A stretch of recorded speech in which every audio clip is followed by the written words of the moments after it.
Okey, YB.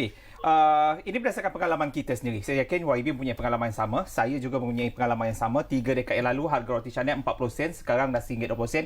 3 kali ganda dalam tempoh 3 dekad. Itu yang pertama, YB. Dan kita fahami ya, dalam teori ekonomi klasik ya, penawaran harga akan diselaraskan dengan situasi permintaan dan penawaran. Tapi keadaan itu dah berubah, YB. Kalau kita berdasarkan apa yang disebut dalam mazhab ekonomi Neo-Keynesian, ya, ada menyatakan bahawa prices are sticky downwards dan fenomena minus cost. Jadi sekarang ni, saya mempunyai pengamatan yang sedikit kritis dan sedikit pesimis tentang peranan yang boleh dimainkan pada ketika ini. Kita ada ramai ahli-ahli ekonomi yang memberikan cadangan yang pelbagai dalam kos sara hidup. Tapi sehingga hari ini, misteri kos sara hidup masih tak dapat diselesaikan. Kita dah melihat beberapa perubahan kerajaan, beberapa pendekatan yang diperkenalkan. Jadi YB sebagai baru dilantik bersama Yang Berhormat Menteri sendiri, baru dilantik. Jadi adakah YB optimis bahawa misteri kos sara hidup itu sendiri dapat dirungkaikan, YB?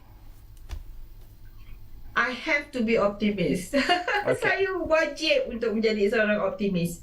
Ya, sebab kalau saya sendiri masuk ke dalam kementerian dengan sifat pesimis, tentu sekali di awal lagi saya dah menyerah kalah ya.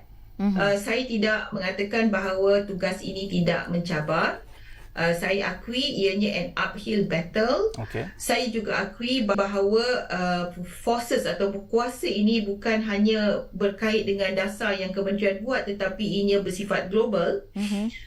Ia berkaitan dengan banyak faktor-faktor lain di luar negara sebagainya.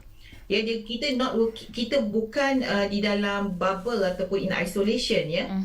Namun kalau kita tengok kepada apa yang dilakukan oleh Yang Amat Berhormat Perdana Menteri baru-baru ini, beliau mengajak kepada CSR. Contohnya CSR apabila beliau menyebut berkenaan dengan bernas ya. Untuk ada sumbangan untuk pump in dana untuk membantu rakyat.